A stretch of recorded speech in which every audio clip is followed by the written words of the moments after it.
ikhwan akhwat semuanya, keluarga besar daripada PKS Muda yang saya hormati. Tadi bersama kita juga ada Ustaz Nunal Fadil Kiai Haji Agus Salim, Wakil Ketua DPRD Kabupaten Bogor, dan Ahmad Fadil Ustaz Fikar Robbani, pimpinan PKS Muda dan motivator yang sangat handal.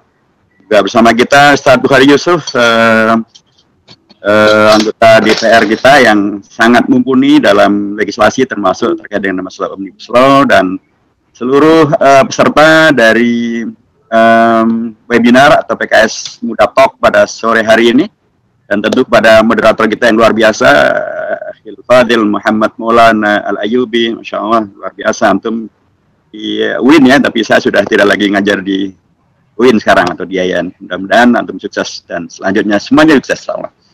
Assalamualaikum warahmatullahi wabarakatuh. Waalaikumsalam warahmatullahi wabarakatuh. Alhamdulillahilladzi 'allama bil qalam ya'allama insana ma lam ya'lam. Alhamdulillahilladzi arsala rasulahu sayyidana Muhammadin khairal anam mu'alliman wa mubasysyiran wa nadhiran wa da'iyan ila Allahi bi idnihi wa sirajan munira. Asyhadu an la ilaha illallah wahdahu la syarika lah wa asyhadu anna sayyidana Muhammadan dan abduhu wa rasuluhu la nabiyya ba'da. Saya kira kita semuanya bersyukur kepada Allah Subhanahu wa taala dan menyampaikan jazakumullah khairan katsiran kepada PKS Muda pada tingkat nasional maupun juga di Kabupaten Bogor yang terus menghadirkan kreasi yang kreatif, menghadirkan pembuktian bahwa anak-anak muda yang bisa bahasa Arab, antum semuanya kan bisa bahasa Arab ya, menghafalkan Al-Quran, ada yang hafalnya 1 juz, ada 2 juz, 3 juz, tapi kan pada menghafal Al-Quran. Good looking juga gitu, tapi kan bukan radikal ya. Memang Pak Menteri kita lagi agak ya kita kritisi dengan terbuka tentang hal ini. Allah menghadirkan antum semuanya bersama dengan PKS Muda ini membuktikan bahwa dengan kegiatan semacam ini, mengkaji tentang Omnibus Law dan tema-tema yang lain, hari Senin yang akan datang juga akan ada kajian di PKS Talk, PKS Muda Talk juga tentang apa yang bisa dilakukan oleh politisi muda untuk terkait dengan masalah pilkada. Sekali lagi ini hanya menegaskan bahwa anak muda yang menghafalkan Al-Quran, yang aktif di masjid, yang bisa bahasa Arab gitu ya. Karena kalau kita cinta Islam, cinta Rasulullah, cinta Al-Quran, ya pasti kita ingin mempelajari bahasa Arab. Jadi saya ingin antum semuanya bisa bahasa Arab. Tadi saya bilang Assalamualaikum, antum langsung jawab Waalaikumsalam. Itu tandanya antum bisa. Dan seterusnya gitu.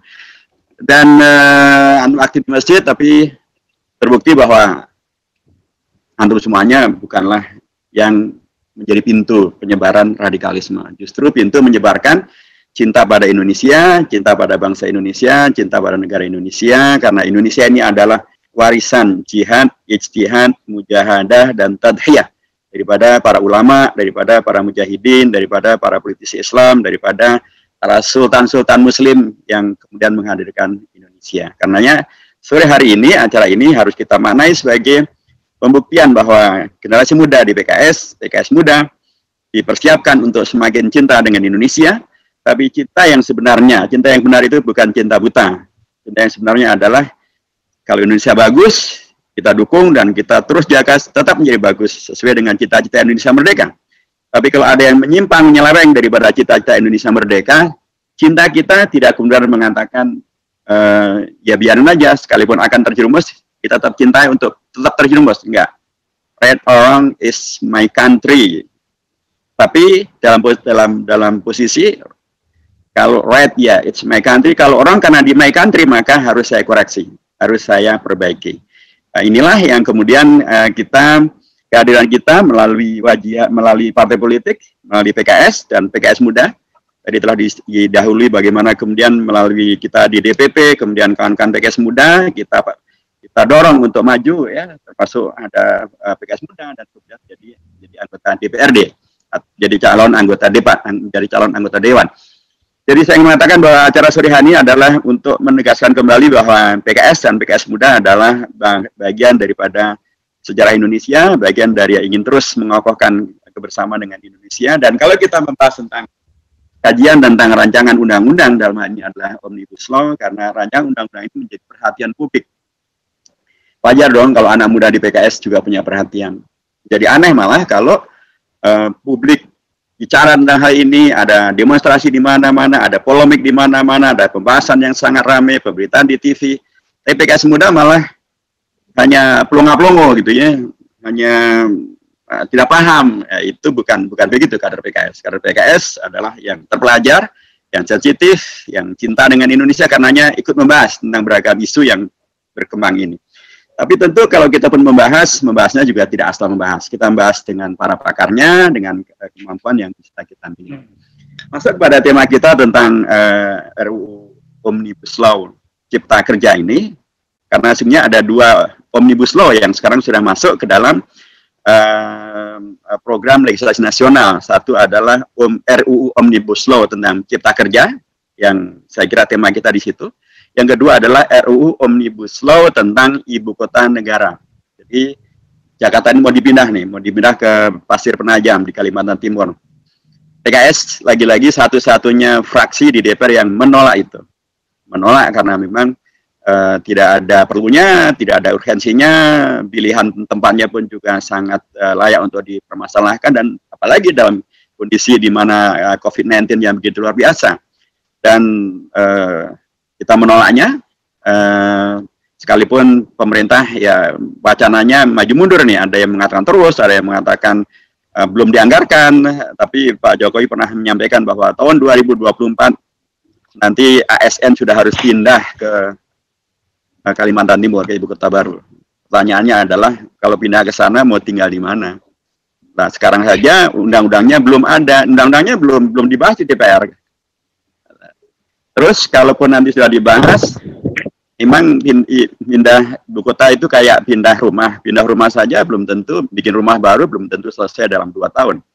Kalaupun selesai ini tentu banyak masalah. Saya mengatakan bahwa PKS menolak rencana atau wacana pindah ibu kota karena sewajarnya memang ibu kota negara itu yang mempunyai kaitan sejarah yang sangat kuat, dan itu adalah Jakarta, dengan segala yang sudah kita paham tentang Jakarta, Jayakarta, Sunan Fathahillah, dan lain sebagainya.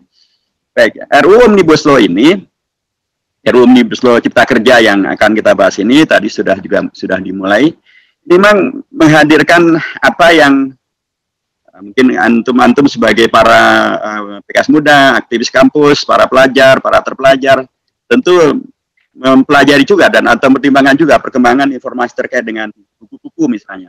Kemarin kan cukup ramai dibahas bukunya Dan Bland, seorang direktur dari program Asia Tenggara dari Lowy Institute di Australia. Dia membuat buku judulnya Man of Contradiction, Jokowi Struggle to Remake Indonesia. Sudah baca bukunya? Nah, dia menghadirkan satu penelitian untuk menyampaikan betapa Pak Jokowi ini adalah tokoh yang kontradiksi, ya, penuh dengan kontradiksi. Sekalipun kata dia, ya kontradiksi tidak seluruhnya buruk. Oke lah. Nah, salah satu bentuk kontradiksinya adalah ini hadirnya RUU Omnibus Law ini. Karena dia mengatakan bahwa kita ini terlalu banyak undang-undang, negeri kita ini terlalu banyak undang-undang, harus disederhanakan. Karenanya disampaikanlah rancangan undang-undang Omnibus Law Cipta Kerja. Jadi, pikiran dasarnya adalah menghadirkan rancangan undang-undang Omnibus Law Cipta Kerja ini adalah untuk menyederhanakan peraturan perundangan, untuk menyederhanakan kehidupan bernegara melalui undang-undang yang lebih sederhana. Tapi yang terjadi, ini bukan akan menjadi sederhana, akan menjadi semakin rumit. Tadi telah disebutkan ada 15 bab, ada 174 pasal, ada yang akan merevisi 1244 pasal pada 79 undang-undang yang mencakup 11 klaster.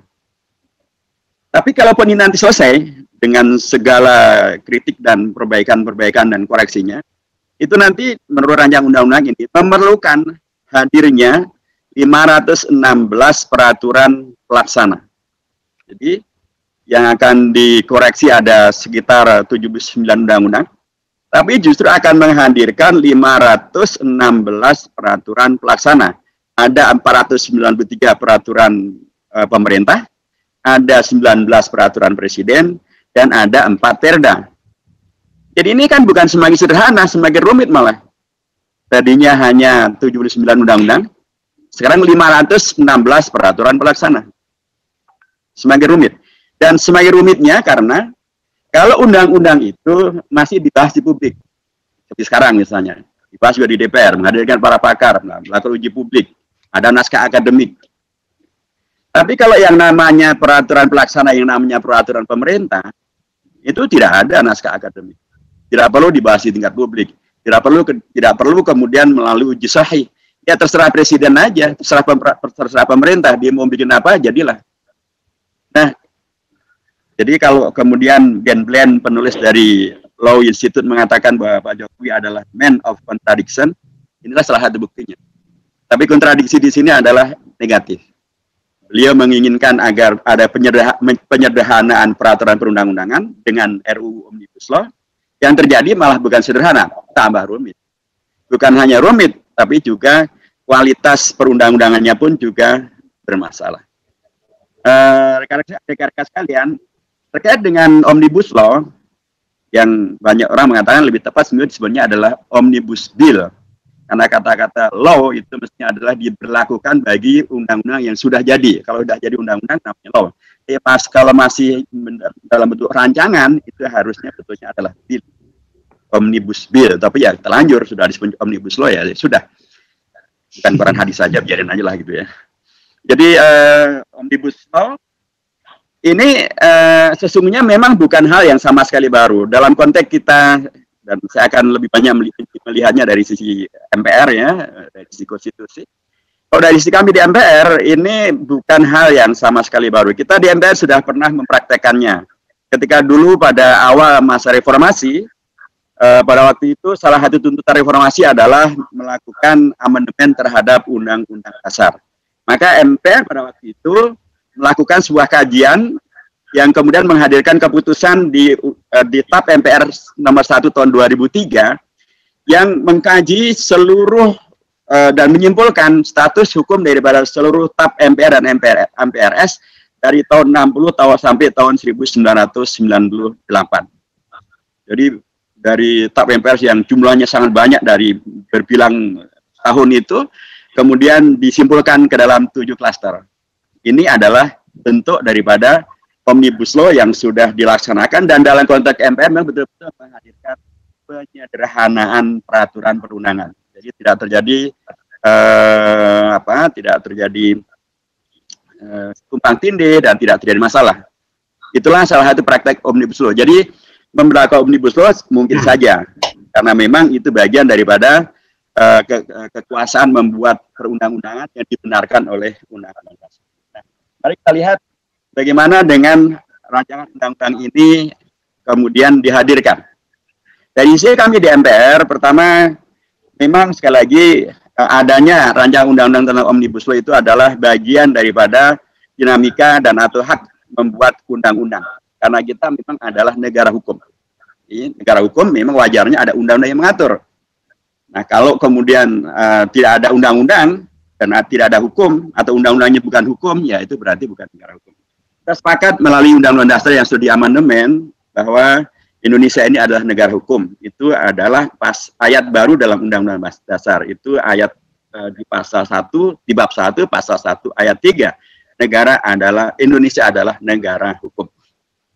Nah, karena Indonesia adalah negara hukum, maka seharusnya seluruh lembaga negara, baik itu eksekutif, yudikatif, legislatif, yang disebut sebagai trias politika ini, tentu anak PKS juga tahu tentang sistem pengelolaan bernegara. Jadi dalam negara demokrasi umumnya mempergunakan trias politika, ada yudikatif, legislatif, dan eksekutif.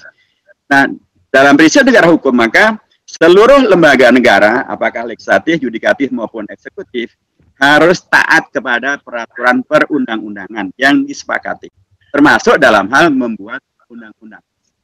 Nah, dalam hal ini ada yang terabaikan di dalam hadirnya RUU Omnibus Law itu. Sudah sepakat bahwa ini adalah negara hukum, tetapi cara yang dipergunakan tidak mempergunakan ketaatan terhadap prinsip-prinsip hukum yang disepakati di Indonesia. Apa itu? Pasal 170 misalnya, saat pasal 170 ayat 1 disampaikan di sana bahwa pemerintah bisa melakukan perubahan terhadap undang-undang dengan mempergunakan peraturan pemerintah. Ini jelas tidak sesuai dengan prinsip hukum yang ada di Indonesia. Karena yang namanya peraturan pemerintah itu dari sisi Undang-Undang Dasar itu ada di pasal 5 ayat 2 dari Undang-Undang Dasar.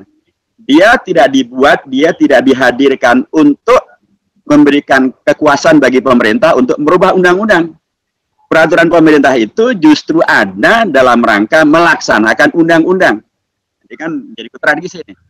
Peraturan pemerintah yang mestinya untuk melaksanakan undang-undang, oleh pemerintah melalui Omnibus Law ini diberikan makom yang lebih tinggi lagi di atas setara dengan undang-undang. Bahkan setara dengan kekuasaan DPR. Dia peraturan pemerintah boleh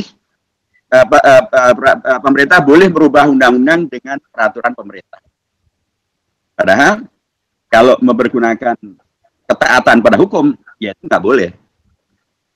Ini satu. Nomor 2 misalnya juga akan kita dapatkan bahwa di pasal 170 masih di ayat 2 dan ayat 3, lagi-lagi ini meredusir dan kalau saya sebutnya semacam mengkudeta hak konstitusional DPR untuk mempunyai kuasa membuat undang-undang. Karena di sana disebutkan bahwa setelah pemerintah bisa merubah dengan peraturan pemerintah itu, maka dalam hal untuk merubahnya, pemerintah cukup dengan berkonsultasi dengan pimpinan DPR. Bahasanya dalam pasal 1 ayat 3 itu, dapat berkonsultasi dengan pimpinan DPR. Ini bertentangan dengan Undang-Undang Dasar di pasal 20 ayat 1. Jadi kalau dapat berkonsultasi, itu artinya adalah DPR ini tidak mempunyai kuasa membuat undang-undang. Eksekutif boleh merubah dengan caranya sendiri tanpa harus merujuk dan membahas dengan DPR. Apalagi dapat berkonsultasinya hanya dengan pimpinan DPR. Kalau merujuk pada undang-undang, pimpinan DPR itu bukan DPR. Pimpinan DPR itu adalah speaker, dia adalah juru bicara. Dia bukan DPR. Yang diberi kewenangan untuk membuat undang-undang itulah DPR sebagai satu institusi, satu lembaga. Kemudian diturunkan kepada komisi-komisi dan khusus pada badan legislasi atau statutory. Jadi bukan kepada, tidak bisa diwakili oleh pimpinan DPR, kayak kasus kemarin misalnya, RUU HIP tiba-tiba pemerintah ketemu dengan ketua DPR dan wakil ketua DPR, kemudian membawa satu naskah baru, yang kemudian dikatakan sebagai ini menggantikan RUU HIP menjadi BPIP, ya nggak bisa. Itu tidak sesuai dengan peraturan perundang-undangan. Jadi, rancangan undang-undang ini dengan teks yang masih ada, tidak sesuai dengan prinsip negara hukum. Karena menabrak beragam ketentuan dari hukum. Jadi, kalau kemudian keseluruhan itu dilanjutkan, maka ayat pasal 170 itu, ya, akan merubah Indonesia dari negara konstitusi, negara undang-undang, menjadi negara yang eksekutif heavy, karena dia bisa merubah undang-undang dengan cukup berkonsultasi dengan pimpinan DPR. Padahal harusnya, kalaupun misalnya pemerintah mempunyai inisiatif membuat suatu rancangan undang-undang, ya dia harus berkonsultasi menyampaikannya kepada DPR. Nanti DPR akan membahasnya dan tidak cukup hanya dengan pimpinan DPR. Nah itu kalau ini dibiarkan, maka yang akan terjadi Indonesia bukan lagi negara konstitusi, tapi negara peraturan pemerintah. Nah masalahnya adalah pemerintah itu ya tadi peraturan pemerintah itu tidak memerlukan adanya uji publik, tidak memerlukan adanya naskah akademik, tidak perlu dibahas di DPR. Yang DPR adalah wakil rakyat, yaitu semuanya adalah kewenangan daripada eksekutif, pemerintah. Sementara pemerintahnya, kalau ini dibiarkan, maka kita khawatir kaidah daripada Lord Acton itu akan juga berlaku. Power tend to corrupt, absolute power corrupt absolutely. Jadi bukan hanya korupsi, tapi juga mungkin juga absolut dalam kekuasaan eksekutifnya yang mengabaikan DPR dan mengabaikan wakil rakyat. Jadi itu artinya adalah bukan demokrasi. Ya. Kemudian akan kita lihat juga bahwa dengan pasal ini maka diabaikan jugalah kewenangan Mahkamah Konstitusi. Jadi seharusnya kalau merujuk kepada peraturan Undang-Undang Dasar di pasal 24 dari Undang-Undang Dasar kita itu ada penegasan bahwa kalau misalnya pemerintah melihat atau siapapun ya, termasuk pemerintah, melihat ada satu rancangan undang-undang atau satu undang-undang yang dianggap tidak lagi sesuai, maka dia bisa melakukan judicial review ke Mahkamah Konstitusi maupun juga legal review ke DPR. Jadi tidak begitu saja serta-merta dirubah melalui peraturan pemerintah. Jadi dia bisa kalau ingin merubah, dia bisa kemudian mengajukan ke DPR untuk dibahas bersama tentang perubahan itu, atau kemudian melalui Mahkamah Konstitusi untuk kemudian melakukan judicial review ke Mahkamah Konstitusi. Nah, pasal 170 ini juga mengabaikan hak daripada Mahkamah Konstitusi. Itu lagi-lagi tidak sesuai dengan prinsip tentang Indonesia adalah negara hukum. Rekan-rekan sekalian, kita akan lihat lagi bahwa Undang-Undang Dasar kita sebagai kelanjutan daripada prinsip bahwa Indonesia adalah negara hukum, itu mengenal satu lembaga pengadilan yang baru, namanya Mahkamah Konstitusi. Nah, Mahkamah Konstitusi itu di antara haknya adalah memberikan kata putus yang bersifat final dan mengikat. Yang jadi masalah dari rancangan Undang-Undang Omnibus Law ini, banyak ketentuan-ketentuannya yang justru bertentangan dengan keputusan yang telah dibuat oleh Mahkamah Konstitusi. Misalnya terkait dengan masalah kewenangan Kementerian Dalam Negeri untuk menghapuskan, untuk mencabut perda-perda. Itu oleh Mahkamah Konstitusi sudah dicabut. Jadi tidak lagi Kementerian Dalam Negeri punya hak untuk mencabut perda. Tapi oleh rancangan undang-undang ini dihidupkan kembali. Padahal itu bertentangan dengan apa yang sudah diputuskan oleh Mahkamah Konstitusi. Sebagai negara hukum, harusnya rancangan undang-undang ini menaati keputusan itu. Jadi menaati keputusan itu artinya Kementerian Dalam Negeri tidak punya hak untuk begitu saja mencabut. Kalau merasa ada sesuatu yang bermasalah dari perda, harusnya rujuklah kepada Mahkamah Agung untuk melakukan lagi-lagi judicial review. Tapi ini ditabrak dengan menghadirkan ketentuan baru. Langsung saja ke pemerintah merubah tanpa kemudian juga dengan mengabaikan keputusan Mahkamah Konstitusi yang telah mencabut misalnya tadi hak daripada peraturan perundangan tentang hak yang diberikan kepada Kementerian Dalam Negeri untuk mencabut satu perda. Itu bertentangan. Kemudian juga bisa kita lihat bahwa 2 menit lagi. 2 menit lagi, baik ya. Kalau gitu saya akhirkan saja. Jadi kalau merujuk ke dalam Undang-Undang Dasar, maka di pasal 1 ayat 2 Undang-Undang Dasar menegaskan bahwa kedaulatan ada di tangan rakyat. Rakyat punya hak untuk membahas termasuk RUU Omnibus Law ini. Tapi pernah kejadian dahulu Pak Presiden Jokowi ini pernah memerintahkan kepada Kepolisian Republik Indonesia dan Badan Intelijen Negara bahkan untuk mendekati pihak-pihak yang tidak setuju dengan RUU Omnibus Law untuk kemudian agar mereka setuju dengan Omnibus Law. Ini kan tidak sesuai dengan prinsip kedaulatan rakyat. Rakyat yang berdaulat harusnya bukan dalam tanda kutip diintimidasi dengan cara itu. Harusnya diajak bicara dan bahkan pada proses pembuatannya pun juga rancangan undang-undang ini mengabaikan ketentuan perundang-undangan untuk kemudian melakukan uji publik terhadap rakyat. Rekan-rekan sekalian, terakhir sekali dari yang ingin saya sampaikan adalah bahwa rancangan undang-undang ini juga mempunyai masalah dikaitkan dengan perintah daripada pembukaan Undang-Undang Dasar. Dalam pembukaan Undang-Undang Dasar di alinea keempatnya, Indonesia ini didirikan, pemerintah dihadirkan ada dalam rangka untuk melindungi segenap tumpah darah Indonesia dan untuk memakmurkan kesejahteraan umum. Karenanya Pancasilanya pun yang terakhir disebutkan serta dengan mewujudkan keadilan kesejahteraan bagi seluruh Indonesia. Tetapi rancangan undang-undang ini lebih heavy-nya adalah justru kepada investasi asing, heavy-nya adalah justru kepada investor dan bukan kepada buruh, bukan pada pekerja Indonesia. Tentu bahkan di dalam beberapa ketentuannya memungkinkan pemerintah dengan alasan kepentingan nasional untuk mengabaikan regulasi terkait dengan masalah investasi di daerah-daerah dan bahkan dengan dalih kepentingan nasional pemerintah bisa berintervensi terhadap kebijakan di daerah sebagaimana sekarang sudah terjadi terkait dengan proyek kereta cepat Jakarta-Bandung misalnya.